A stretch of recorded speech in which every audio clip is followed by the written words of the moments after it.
Welcome back to the Bookcast. I'm D.L. White, Atlanta-based author of romantic fiction featuring Black men and women. This is Season 3, Season 2, actually. Let's not get ahead of ourselves. Of the Bookcast, we're reading The Never List by D.L. White. Let me just go ahead and own up to Episode 2 being trash.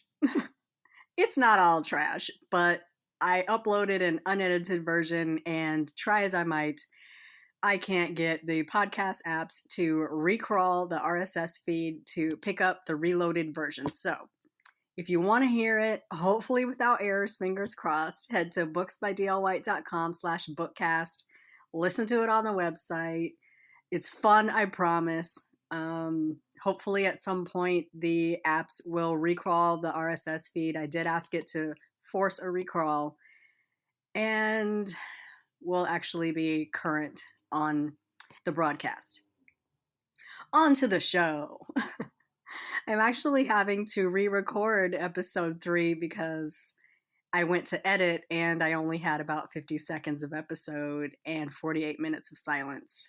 I don't know how that happened, but the joys of learning how to podcast, it's awesome. I'm smiling, I promise. So let's jump into episode 3 because things is just getting good between Trey and Esme. And I'm anxious to dive in. Chapter 8, Trey. Miller had thrown me for a loop. I wasn't ashamed to admit that, not even out loud, as long as I was alone. I hadn't expected an additional person to be added to negotiate terms, let alone the warmth that washed over me when I walked into the room and got an eyeful of Esme. Esme with the halo of loose curls that had pulled from the bun she always wore. Esme with the deep brown, silky tone and the long lashes, and the lips that pursed just so when she smirked at me in that way that said she knew she was under my skin. Esme with those patently dangerous curves that carried the featherlight scent she wore. Esme, who was working with the enemy. Pops would surely lecture me about trusting people before they'd earned it, about not predicting a sideswipe. I thought we could settle up together, but Miller was more wily and agile than I'd taken him for. I wasn't Saul, who ate, slept, and breathed this business. Miller knew that. It didn't matter, though. I wasn't a fool. I never made the same mistake twice. I returned to my regularly scheduled mornings, a Peloton ride while I watched the sunrise over Atlanta, time spent reviewing the markets and business news while downing a mug of coffee. After a shower and stepping into a new suit and uncomfortable dress shoes, I arrived at Miller Design before the front doors were unlocked. I was punctual, and I had a point to prove. I could roll with this change, let Miller play this game, think he's winning, and still get what I wanted. I met Jenny, the receptionist, at the door as she unlocked it, then waited in the lobby for Esme to arrive. While I watched the clock and the parking lot, I reviewed the dog-eared and well-marked copy of the agreement draft. There was room for concession, but a few of the terms that Miller demanded were far different from those presented to Pops. It was nothing I couldn't handle, but it would not make Pops happy. I stood from my chair and paced the lobby. The unforgiving industrial concrete floors did nothing to cushion the sharp sound of my shoes clicking as I wandered from one end of the office to the other. I hoped that I was bothering Jenny so much that she'd call back and let Miller know that I was waiting. Esme's silver Jetta swung into the lot, coming to a stop in front of the building. She parked and climbed out of the car, pulling the straps of a leather bag over her shoulder. The sight of her in a form-fitting knee-length gray dress and heels in a coordinating shape did things to me. I gripped the back of a chair and forced myself to breathe. Inhale, exhale. Pick the wrong week to fall in love, bruh. She don't even like you. Esme rushed in, all smiles. "Mr. Pettigrew," she said, extending a hand to me. We shook briefly. I reluctantly released her. "I'm sorry to be so late. I was not expecting traffic to be as bad as it was." "Call me Trey. You should invest in a GPS device that will give you another route. Might save you some time." She'd been elbow-deep in her bag, pulling out a mobile phone and a set of keys, but her head snapped up and a look flashed across her face. Internally, I cringed. I didn't even know her, but I knew that look. Don't concern yourself with what I need to be doing, Mr. Pettigrew. She turned on a heel and marched toward the locked door. Whipping out a badge, she swiped across the entrance pad. With a beep and a click, the door unlocked and she pulled it open. By noon, we had thoroughly irritated one another.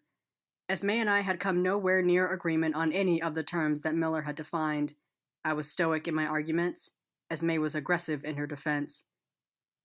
Why not go back to Miller with my proposal? Wouldn't it be better than arguing every point to death? If Miller was interested in your proposal, he would have accepted it. He wants a better deal, and the final purchase price is lower now. We're moving in the wrong direction. She exhaled, dropped a pen onto her notepad, propped her elbows onto the table and her forehead in her hands. You and I are going to waste a lot of time arguing about the same numbers back and forth. My side isn't budging. And neither is mine, she shot back. Non-negotiable means non-negotiable. Didn't you learn what words mean at whatever fancy school you went to? I'm an idiot because Miller thinks his company is worth twice its actual value? No, you're an idiot because you refuse to move on to items that we can talk about, like, if we don't hammer out these greater details, the lesser items don't matter because we won't have a deal. Then I guess you won't have a deal, Mr. Pettigrew. We had reached an impasse. More like a stalemate. I was tired of circling the same wagon. I'd had nothing but coffee since early that morning, and I was irritable. I paused, looking for some balance and pulling the tension from the room before it crackled like lightning. Can we break? I needed to call the office and check in, take care of a few things. Maybe we can meet back here at... I flicked my wrist to bring the face of my watch around. Yes, let's break. See you at 1 o'clock. Esme pushed her chair back from the table and stood, grabbed her bag, and stalked from the conference room. See you at 1 o'clock, I mimicked, talking out loud to an empty room. I pulled my phone from my pocket and took her lead, leaving the conference room. Chapter 9. Esme. The aroma of baked bread drew me a few doors down from Miller to a sandwich shop. I ordered a bowl of vegetable soup and a grilled cheese sandwich and took a seat near the window. I pulled a book from my bag, and when my lunch was ready, a server brought it to my table. I settled in for a few minutes of peace with a third book in a series of thrillers from an author I had recently discovered. O'Neill would never believe me, but I was trying to be nice to the man. It was just that my attraction to Trey was so unnerving. Everything about him, including his striking sense of fashion, turned all of my senses on high. If I hadn't escaped that room, he would have caught me admiring how the custom-tailored jacket in midnight blue hung from his broad shoulders and how the well-fitting slacks outlined the perfectly formed orbs of his ass. I wasn't the type to spend a morning staring and daydreaming about running my hands over a man's body, but in the past week, thoughts of Trey Pettigrew had taken up more of my brain space than I wanted to admit. The only thing keeping me from throwing my self-respect to the wind was his insistence on pushing my buttons. I was no pushover. He tried the cocky, confident man thing on me, and I rejected it. Now I could unclench, bring my shoulders down from around my ears, and enjoy a few minutes outside of that windowless room and away from Trey Pettigrew. I ate soup and took bites from my sandwich, my attention enveloped in The Janitor, the latest in a series based on a New Zealand serial killer. Despite every attempt to find him, he was playing mind games with the lead investigator. The weary and hardened detective had taken to confiding in a doddering, mild-mannered janitor at the precinct. The sound of a chair scraping across the tile and a familiar scent wafting over the table thrust me back to real life. A thriller, Trey commented, scooting up to the table. I figured you for a romance reader. He set an enormous plate of chicken salad sandwich and kettle chips in front of him. Without thinking, I moved my bowl so he would have more room. Then I stopped and remembered he was crowding me. I moved my bowl back to its original position. I do read romance. I also read thrillers and biographies and self-help and business. Versatile literary tastes, he interrupted, hiking his brows up at me with a smile. I like it. A well-read black woman is incredibly attractive. Trey centered his plate on the edge of the table and plucked a chip from the overflowing pile. I love kettle chips. Well, I stand a fried potato, but these hot, crispy, fresh from the fryer, He winked as it disappeared into his mouth, then closed his eyes and moaned as he chewed. They're fine, I guess, if you don't mind breaking a tooth. Do you mind, though? I want to get back to my versatile reading habit. He picked up one half of his sandwich and took a generous bite, licking residual chicken salad off of his lips as he chewed. I tried not to watch, but the way his mouth moved was doing strange things to me. Ugh. He made noises, pointing at my book and chewing, then swallowed. Let me save you some time because that book drove me crazy when I read it. The janitor is the serial killer. I blanched, horrified, first at the idea that the quiet, meek, helpful janitor could be the culprit right under the nose of the entire investigative team. Then again, at how frank Trey had been about giving me that detail. How do you know?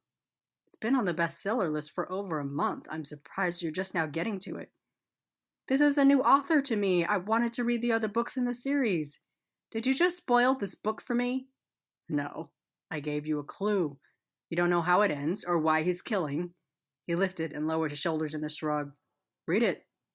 Find out if I was right. I flipped through pages until I got near the end, then thought better of it and snapped the book shut, tossing it back to the table. I put all of my attention on the bowl of soup and the sandwich, refusing to look up at him, though he was doing the most to get me to notice him. Crunching chips loudly, he shoved his plate toward my side of the table, which forced me to move my bowl. Would you stop? I'm trying to eat so we can get back to work. I bit into my still warm sandwich, the cheese oozing out from the edges. That looks good, he said. Is it? I nodded, chewing the crunchy toasted bread and spicy cheese. The cook used pepper jack, which gave the sandwich a nice kick. How long have you worked for Benning? I smiled as I swallowed. Is that something you need to know to close this deal? Nah. But since I know what's inside your wallet and your home address, I didn't think it was too personal. How's your face? My face? My eyes rose to his. Your face, where that guy played rock'em sock'em upside your head. Do you have to be so crass about it? Do you have to find a problem with everything I say? Damn. He exhaled, then added, I'm only asking how you're doing since your attack. You look good. You feel good? How is the swelling? Do you see any swelling, Mr. Pettigrew? Trey said nothing for a few beats, rolling his tongue across his teeth, glaring across the table at me. So, I was hoping he'd given up, but no such luck. Is it just me, or are you a bitch? My head shot back up. My glare matched his. Mr. Pettigrew, I suggest you find another table, otherwise you're going to be wearing a bowl of hot vegetable soup. He rolled his eyes, wiped his fingertips with a napkin, then balled it up and dropped it onto his plate. I was finished anyway, and by my watch you have.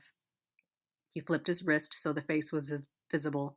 17 minutes to meet me back in the conference room. Don't be late. His chair scraped as he pushed it back. He stood, grabbed his plate, dumped uneaten chips into the garbage bin, and stacked his plate atop the others before pulling open the glass door and walking out. He passed me on his way back to Miller, but he kept his eyes forward, not daring to glance my way. O'Neill would beat my ass for that conversation. Trey brought out another Esme, the version of me that was argumentative and easily offended. And violent. I'd never threatened a person with a dousing of hot soup before. I picked up my book again. Had he guessed at the ending? Was he teasing, trying to get under my skin? Irritated, I stuffed the book back inside my bag when I realized that he was right. I would have to read the book to find out if he spoiled the ending. An employee made the rounds, cleaning up the tables near me. She offered to take the empty bowl and a half-eaten sandwich. I nodded, considering I needed to get back to the office. Your date was cute, she said with a smile. Did it go well? I smiled up at her, admiring her neat layers of braids, caramel skin, and 2 deep dimples. Honey, that was not a date. Between Trey and Thomas, I was wearing out my heels. My feet ached from walking back and forth with questions, commentary, negotiations. They were getting nowhere, slowly. Trey was having more fun than I, peppering me with questions about myself instead of the contract in front of him. I'm an Atlanta native. Are you, or did you transplant from somewhere else? I am a native, I answered. Rare, I know. Now, Mr. Pettigrew, the contract states that you'll provide office space for employees above a job grade 3. That looks to be project lead or manager level. Is that agreeable? Do your parents live in the city or nearby? My parents are somewhere in North America in an RV that costs more than my car and is nicer than my house.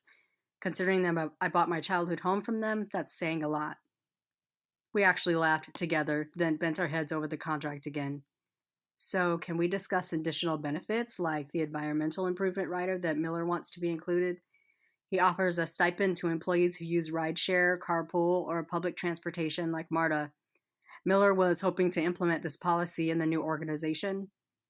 That sounds boring, said Trey. Where'd you go to school? What'd you major in?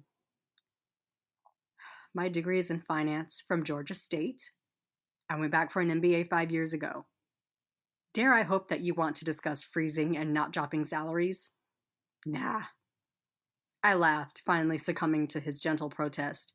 I checked my watch, surprised at the time. Oh, wow, it's late. It is. You hungry? I stretched, bobbing my head from side to side to work out the kinks in my neck, taking in the view of the room from the conference table covered in documents to Trey's notepad covered in doodles, but no actual notes. Let's call it a night. Can you please come with a yes in your pocket tomorrow? It'll make things so much easier. I have something in my pocket, he quipped. I tried not to laugh, but I knew it was coming as soon as the words left my mouth. He seemed the type to have a comeback to anything suggestive. I asked if you were hungry. I have leftover pizza waiting for me. I paused, offering a small olive branch.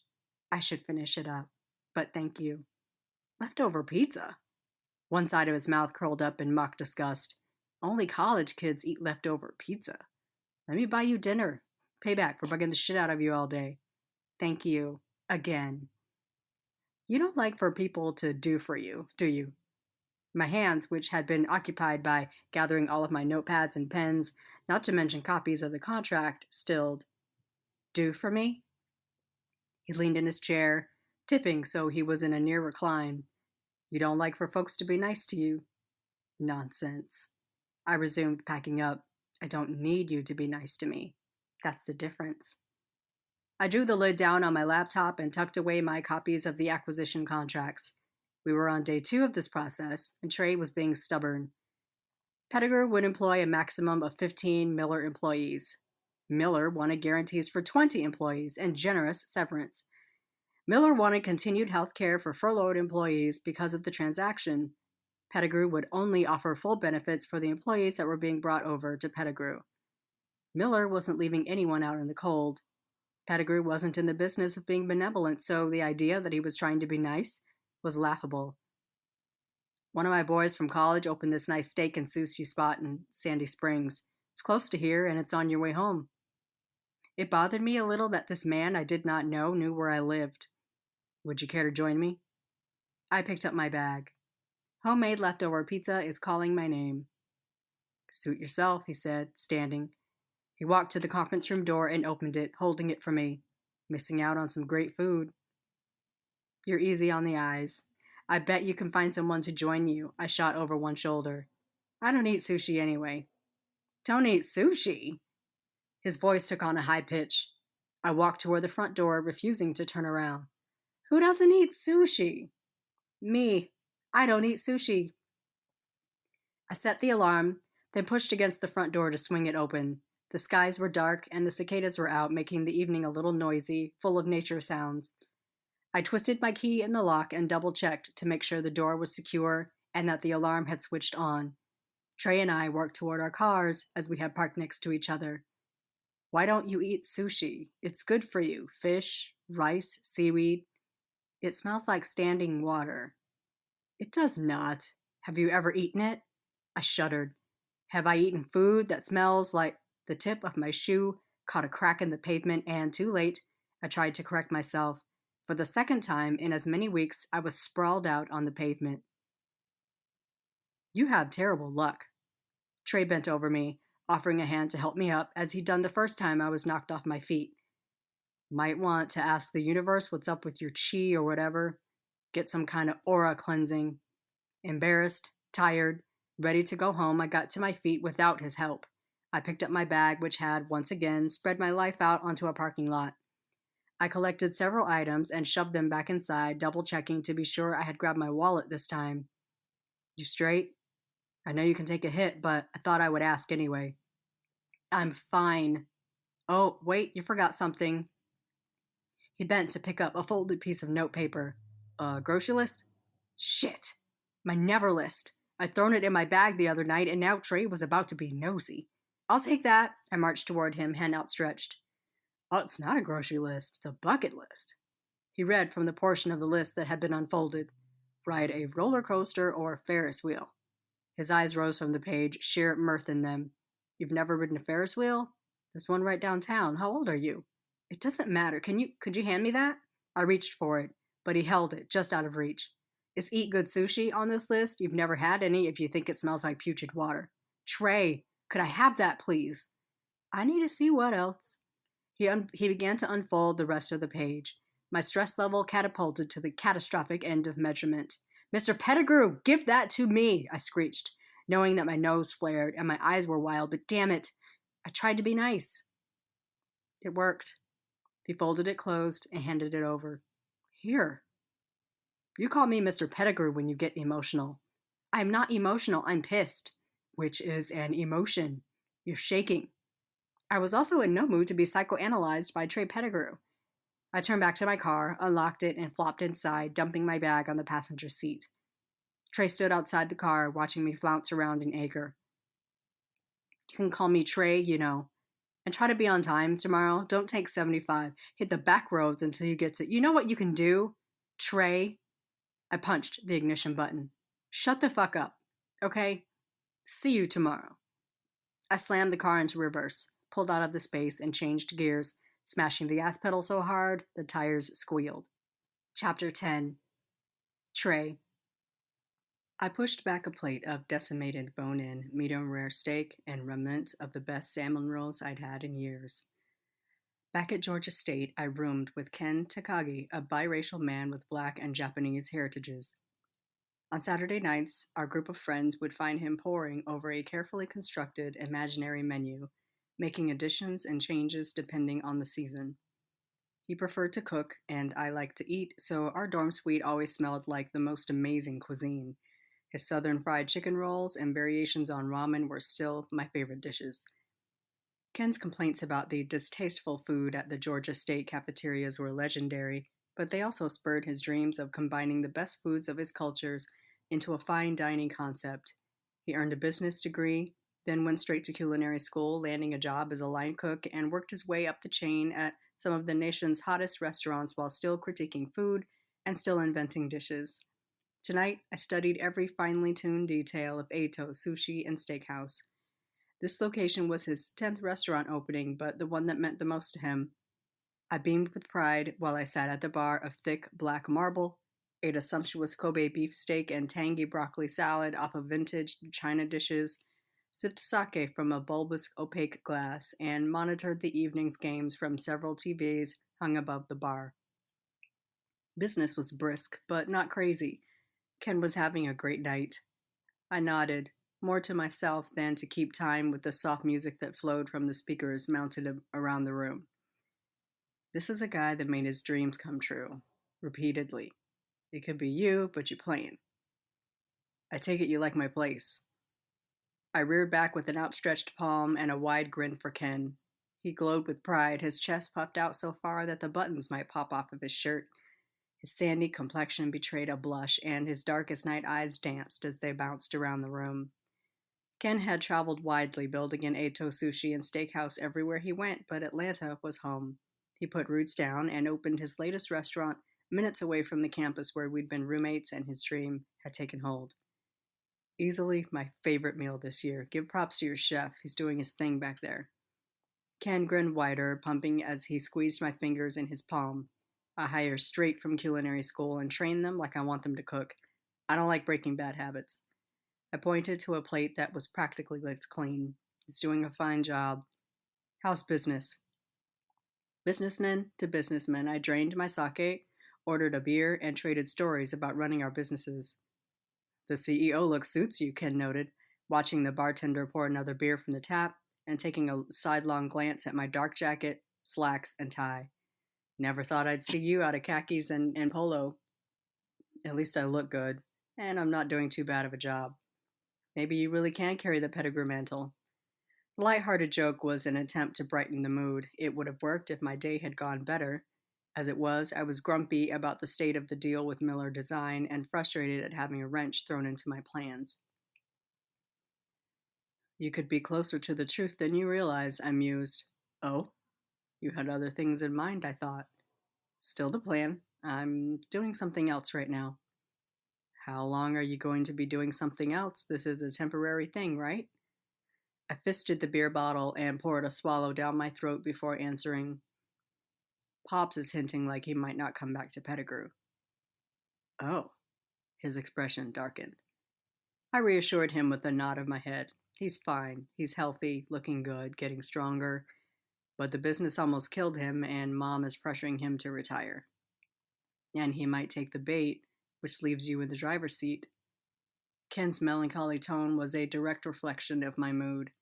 He understood that if I had to run the company, I wouldn't have time or energy to focus on establishing a new division.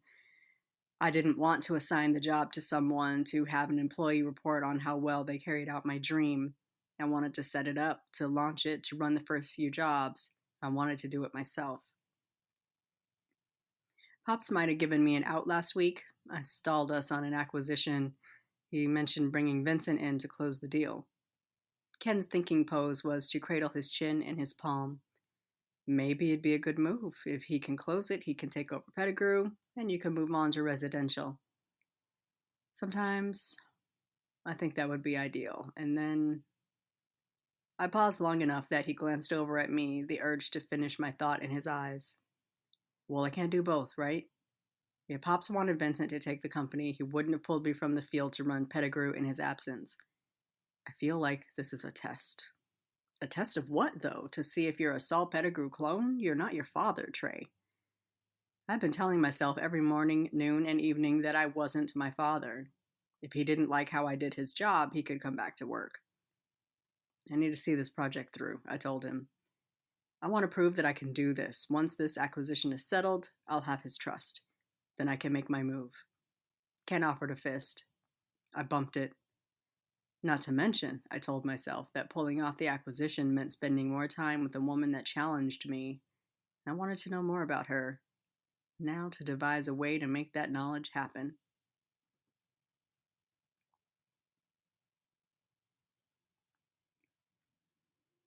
Chapter 11. Esme. I really hated to admit that he was right, but the shortcut that Trey suggested shaved 20 minutes off of my commute. That left time to swing through Brew Bar, a shop that only sold coffee and coffee-flavored confections. As I pulled away from the curb with Sirius XM on blast, Drake's low and slow cadence cut out as a call rang through the speakers. The display on the dashboard read Jewel Simmons. I pressed the accept button on the steering wheel with the thumb of one hand while maneuvering the straw of my usual drink, a large hazelnut cold brew, into my mouth with the other. Hey, Jewel, I called out before sucking down a long sip. Hey, baby girl, what you doing? What do you think I'm doing? Don't answer a question with a question. I wanted to know if you were busy. You always call me early in the morning on a weekday and ask what I'm doing. I'm driving. What's up? I should ask you. Were you going to tell anyone that someone mugged you? My jaw clenched so tight that my molars ground together. Nobody asked O'Neill to share that information. I'd hear from my parents within hours for sure. I was not mugged. There was an attempt, but I was not mugged. And why would I bother telling anyone? You seem to get your information just fine. I shouldn't have to hear about my sister getting mollywopped in the street in a WhatsApp chat as, what happened? I shared the highlights, allowing Jewel to groan and gasp at appropriate moments. And then I got this enormous project at work, so I've been a little preoccupied. I wasn't trying to be secretive, I just forgot. She grunted. Is this a project with the guy that came to the house and you couldn't find anything nice to say and now you two have to work together? I almost choked on the coffee I'd thought it was safe to sip. O'Neill's mouth has been busy. Jules' laugh sounded so sinister over the speakers, in more ways than one. So? So what? Don't make me cuss, Esme. Is he the guy? I laughed, maneuvering my way around two slow drivers and off of the highway, heading to the winding, tree-lined side streets that would take me to Miller Design. Really? You're married with kids and got your nose all the way in my business. You have nothing else to worry about? No. My old married with kids ass wants to know what's up. I assume he's a snack if O'Neill thought you should have been nicer to him. Yeah, he's the guy. And he is, I sighed, hating myself for even admitting it. Snackish, I guess. He's corny, though. He laughs at his own jokes and everything. Esme, you need to learn at the knee of the goddess Sierra. Corny is not all bad. I would take Russell Wilson all day. Corey could be a little more corny, come to think of it. That'll be enough of that, Joel. Corey, her husband, was a math professor at Emory University. He also hosted virtual reality games and loved Math Olympics. He and their two preteens, Samuel and Georgia, spent their weekends holding trivia tournaments and epic D&D sessions. He was corny enough. You need to get you a big old chocolate nerd. O'Neill told us what happened at the restaurant. I mean, with the chair. Why'd you have to be so mean to him? I felt my eyes pop. They grew so large, so fast. Jewel, he was rude. He went out of his way to bring your wallet to you. That doesn't sound rude to me as... I slurped more of the strong, sweet, icy brew before answering. I needed to fortify myself for a morning with Trey. You're only getting one side of the story, and the side you're getting is the side that thinks I want to know him biblically, if you know what I'm saying. Well, not an option. I went over this with O'Neill. I can't date him. I can't not date him. Jewel sighed. I could feel her eyes rolling. Those books you read, full of perfect men, none of them are going to walk out of a book and into your life, Esme. I don't need perfect. I am not looking for a fairy tale. I'm not looking for anything, actually. Maybe you should start looking. In the meantime, the snack might take care of a few things, know what I'm saying? I should ask a random man that I met last week to deflower me. Ugh, stop saying that word. But maybe. Nobody cares that it's your first time but you. That's exactly why I will wait until it's right for me. I turned the corner into the group of buildings that housed Miller Design. Trey's long-legged form paced the sidewalk in dark slacks and a collared shirt. I stifled the groan that wanted to pour from me just watching his smooth gait, full of swagger. Okay, I'm pulling up to the building and he's outside. I don't want to have this conversation through my car stereo system. Jewel cackled. You don't want him to hear us talking about busting it wide open, is? I huffed. Get your trash mouth off my phone. Don't you have 30 pairs of eyes looking at you right now? In the background, a protracted bell rang. I will, in a minute. I love you. Try not to ruin them kids. Love you. Don't be mean today, Esme. No promises, I muttered, then disconnected the call. I killed the engine, gathered my coffee and work bag. Before I could pull the latch, the door opened. That's correct. Trey was mid-conversation while pulling my car door open. Vincent negotiated a deal on cement mix based on how much we order, so the price per unit should be lower than that. Check it against the contract so we're forecasting correctly. Since I hadn't moved, Trey bent over to peer inside at me. Miss Whitaker, you good? Don't be mean today, Esme, said Jules' voice in my head. I wanted to argue with her just to be obstinate, but I didn't. I'm fine, Mr. Pettigrew. I climbed out of the car and hiked my bag onto my shoulder. He closed the door as soon as I moved away from the car. I need to go, he said, looking down at the phone. My appointment is here. We'll pick this up later. Trey slid a long finger across the screen, then dug a case out of his pocket. He removed 2 earbuds and tucked them neatly into the case, then slid it back into his pocket, followed by his phone. Never seen a man handle his business before? I blinked, then realized I'd been watching him. Thought you might have gotten caught up. Caught up in... what? He nodded, but his sidelong glance said that he'd caught me. He tipped his head toward the building, reaching to open the door. Shall we? I have a yes in my pocket. Trey and I settled into the conference room. He set the attaché case that he picked up in the lobby on the table before settling into his seat. The room was built to host 8 to 10 people around an oblong table. Like the rest of Miller Design's decor, it was plain and nondescript. Taupe walls, low-pile carpet, black leather chairs that were not only on casters that could glide across the floors, but also tipped back so that a person could recline. The benefits in Miller's office lied in its technology investments, state-of-the-art software and equipment made for the industry. At the front of the room, the entire wall was a built-in digital monitor. On the table, several plugs and connections, one of which broadcasted the working document from my laptop to the wall. You said you came with a yes in your pocket, I reminded him. I opened my notebook to the pages I'd marked up the day before where we'd reached an impasse and called it a day. What would that yes be about? Not what you think, he said.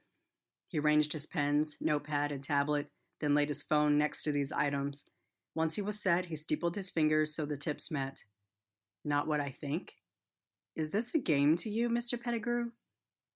Could you call me Trey, please? Only the bank and the local PD call me Mr. Pettigrew. It was in my nature to argue, just to be petty. Instead, I inhaled a breath through my nose and gave a brief nod of my head. Fine, I answered. And call me Esme.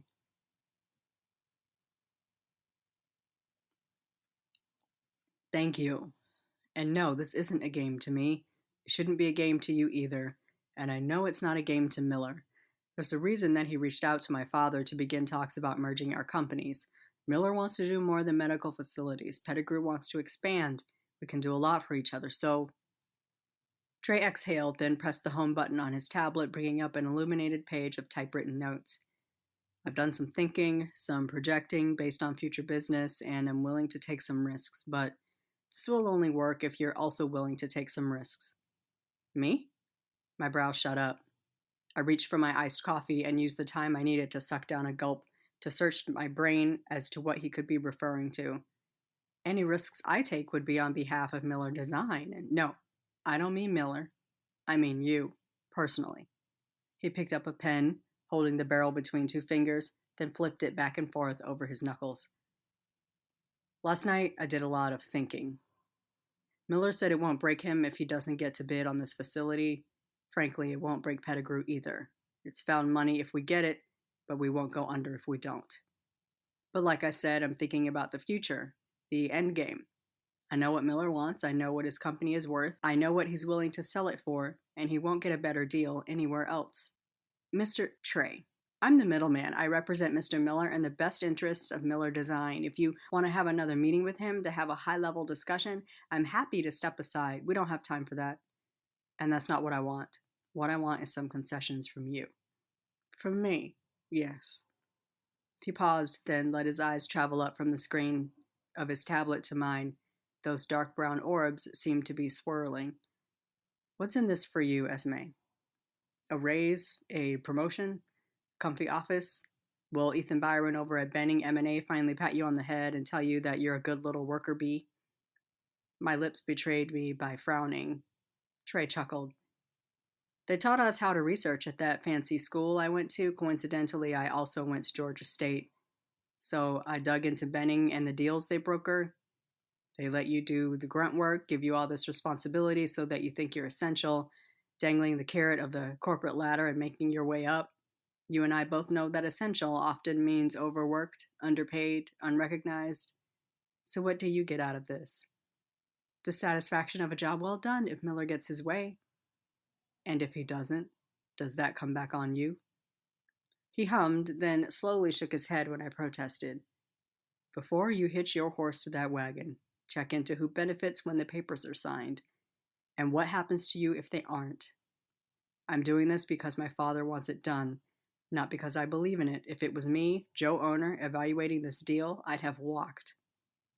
Bringing you in was dirty. Miller knows it. That's why he sprung you on me and didn't allow me time to arrange an administrator on my end. So walk away, I argued, more like a challenge, but lobbed softly to mask the edge to the question. If you don't like the terms and it won't hurt you to lose the bid, walk away. Trey was contemplative for a few beats. Then he tossed his pen to the table, set the tablet down next to it, and leaned in. Real talk? Keeping it 100? I leaned in conspiratorially. Real talk. Whatever 100 is. I can't. He shrugged his broad shoulders, then relaxed again. I'm looking at you, talking to you, but as far as Miller is concerned, I am my father. Saul Pettigrew is a giant of a man, not only in stature but reputation. There's so much more than money riding on this, the least of which is my father's opinion of me and my ability to do what he asked me to do, which is to close this deal. Then I'm not the only one whose ass is on the line, I responded. Real talk? I've been at Benning M&A for over 10 years, but I had to almost sue to get their promised raise and promotion after I got my MBA. Ethan is pissed that they had to promote me. This assignment? I wrinkled my nose. It stinks. I don't mean that it's terrible, but something's off. Maybe they hope I'll fail so they have a reason to get rid of the troublemaker? If this deal tanks and they don't fire me, I doubt I'll be seeing any more negotiations. They'll kick me back to pushing paper in the same tiny cube on the low rent end of the floor. I paused to breathe and collect myself. Had I said all of that out loud to a man that I didn't even know? Anyway, I sighed, folding my arms and leaning onto the table. I can't walk away either, Trey. So we understand each other.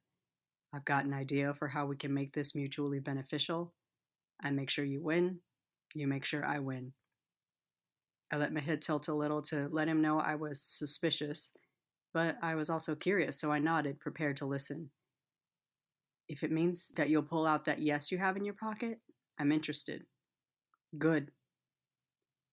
I don't want to get down to brass tacks in here, though. Trey glanced around the room, frowning at everything from the decor to the built-in screen to the plain slate gray table. This room bugs the shit out of me. How do I know Miller isn't watching and listening? I tensed and sat up straight. Right. How did we know that he wasn't watching this entire exchange and monitoring the progress from some secret lair like a cartoon villain? Then I told myself it was silly. This was a design firm. But still. Where do you suggest we talk? In the parking lot? How about neutral territory? Such as? Do you trust me? This concludes episode 3 of season 2 of the Bookcast. We are reading The Never List by D.L. White. I want to remind you that you can pick up this book in ebook at basically any online retailer. booksbydlwhite.com/books will take you to all of my books. Just click on the cover of the book you like, and it will take you to a link where you can purchase this book at any retailer that you like. If you would like to be the first to know about any new information coming up, join my newsletter. It's booksbydlwhite.com/newsletter. And you're also welcome to join our brand new reader community. It's booksbydlwhite.com/community. Or just head to the website and click on community in the navigation bar. It'll take you right to us. Looking forward to seeing you there. Until next time, take care of yourself, and bye-bye.